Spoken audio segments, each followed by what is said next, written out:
Light is the fastest thing we know.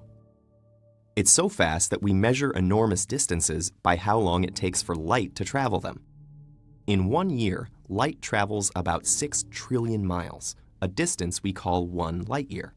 To give you an idea of just how far this is, the Moon, which took the Apollo astronauts 4 days to reach, is only 1 light second from Earth.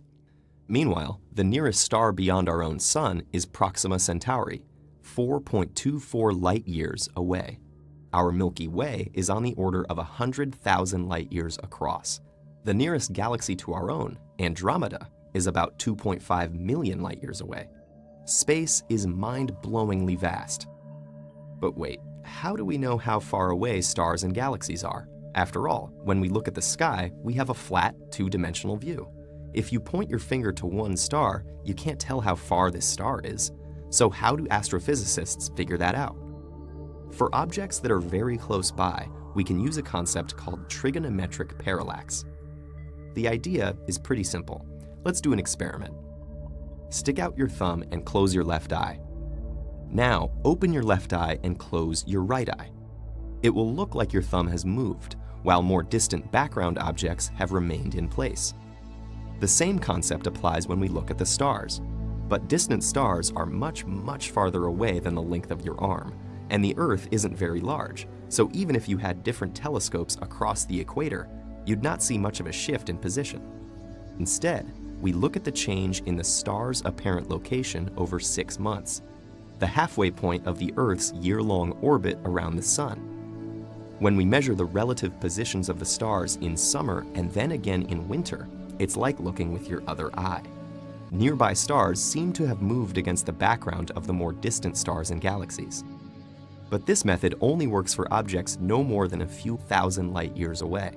Beyond our own galaxy, the distances are so great that the parallax is too small to detect, with even our most sensitive instruments. So at this point, we have to rely on a different method, using indicators we call standard candles. Standard candles are objects whose intrinsic brightness or luminosity we know really well. For example, if you know how bright your light bulb is, and you ask your friend to hold the light bulb and walk away from you, you know that the amount of light you receive from your friend will decrease by the distance squared. So by comparing the amount of light you receive to the intrinsic brightness of the light bulb, you can then tell how far away your friend is.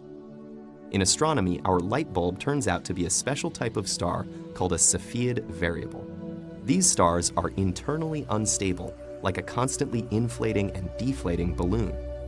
And because the expansion and contraction causes their brightness to vary, we can calculate their luminosity by measuring the period of this cycle, with more luminous stars changing more slowly.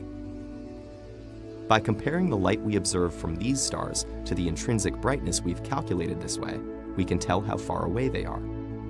Unfortunately, this is still not the end of the story. We can only observe individual stars up to about 40 million light years away, after which they become too blurry to resolve. But luckily, we have another type of standard candle, the famous Type 1a supernova. Supernovae, giant stellar explosions, are one of the ways that stars die. These explosions are so bright that they outshine the galaxies where they occur. So even when we can't see individual stars in a galaxy, we can still see supernovae when they happen. And Type 1a supernovae turn out to be usable as standard candles, because intrinsically bright ones fade slower than fainter ones. Through our understanding of this relationship between brightness and decline rate, we can use these supernovae to probe distances up to several billions of light years away. But why is it important to see such distant objects anyway? Well, remember how fast light travels. For example, the light emitted by the sun will take 8 minutes to reach us, which means that the light we see now is a picture of the sun 8 minutes ago. When you look at the Big Dipper, you're seeing what it looked like 80 years ago. And those smudgy galaxies? They're millions of light years away. It has taken millions of years for that light to reach us. So the universe itself is in some sense an inbuilt time machine. The further we can look back, the younger the universe we are probing. Astrophysicists try to read the history of the universe and understand how and where we come from. The universe is constantly sending us information in the form of light. All that remains is for us to decode it.